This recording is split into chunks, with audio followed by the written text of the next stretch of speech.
খোয়াই মহকুমা ভিত্তিক বন মহোৎসব উদযাপন খোয়াই রামপুরাস্থিত ইকো পার্কে আজ মঙ্গলবার বেলা ৩টায় মহকুমা ভিত্তিক বন মহোৎসবের শুভ সূচনা করা হয়।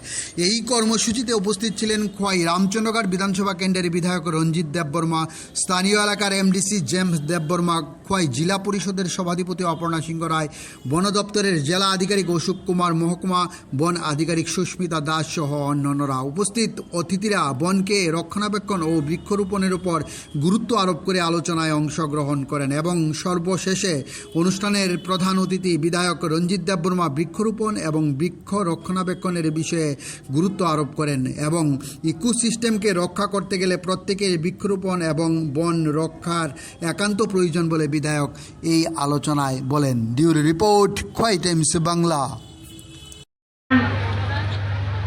তাবুক যে বুফান তংমানি 20 বছরनि আগে 30 বছরनि আগে ও বরমুরা পাহাড় ও যে লংত্রায় 18 মুরাও গোबां बुफान तंमानि गोबां प्रजातिनि बुफान तंमानि ও বুফান অমরি কিনবাইয়া 40 বছর আগে যে গাছ আমাদের 18 মুরায় এই বড় মুরায় ছিল, 40 বছরে অনেক গাছ, অনেক প্রজাতির গাছ আমরা আজকে দেখতে পাচ্ছি না। পাহাড় শূন্য হয়ে গেছে। এর ফলে আমাদের যে দেশের যে বায়ুমণ্ডল, ক্লাইমেট, এটা চেঞ্জ হতে থাকলো।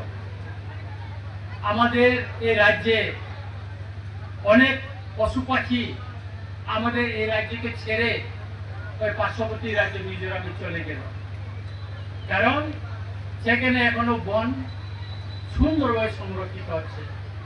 আমি যখন মিজোরামে যাই দেখি যে এখানে প্রচুর বন, গাছগাছরা, রাস্তার পাশে হরিণ দেখা যায়, প্রচুর এখানে বন পাখি এগুলি রাস্তাতে খাচ্ছে। কিন্তু আমাদের এখানে কি হচ্ছে, আমরা সেটা রক্ষা করতে পারিনি।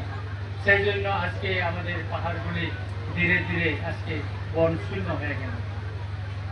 আমি বলবো আজকের দিনে আজকে আমরা যে গাছগুলি লাগিয়েছি এখানে লাগাইলে হবে না, সেটা আমরা রক্ষা করতে হবে।